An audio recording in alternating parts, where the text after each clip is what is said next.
That's our code. Researcher Tracie Risling has been recognized for her work in improving healthcare through technology, with a Santé Award nomination from the Saskatchewan Health Research Foundation.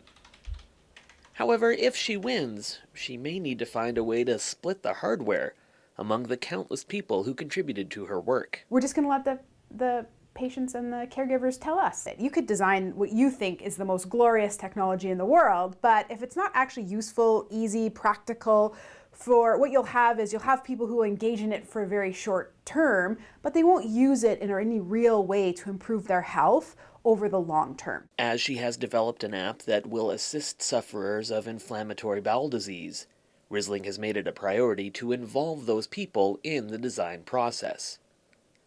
The technology is being designed specifically for young adults who are transitioning from pediatric to adult care, who likely are already quite familiar with using these devices in virtually every aspect of their lives. To keep them connected, to help keep them organized, maybe to do their banking, but for sure to stay connected to communities and also to information.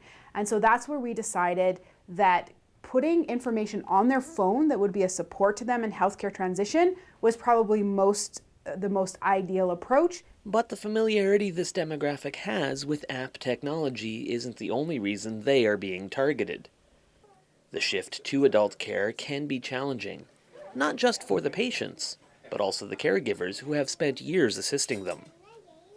This app will be designed to keep both parties in the loop on treatment and will adapt over time. The more time the patient does the blood work or refills their medications or makes the appointment to see the doctor, the fewer messages like that go to the parent. Instead, the parent or caregiver gets a message that says, good news, right?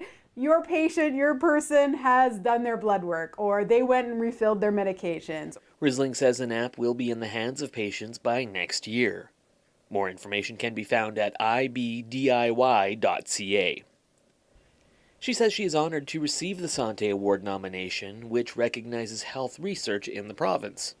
And she believes Saskatchewan is the perfect place to work on combining technology and healthcare, in part because of the challenges that exist here. What about where the Wi-Fi doesn't reach? And what about, more remote areas? And how can you better connect rural populations? And when you look across Canada and you talk about health informatics across Canada, those are the challenges. We have the most perfect laboratory ever, if you would.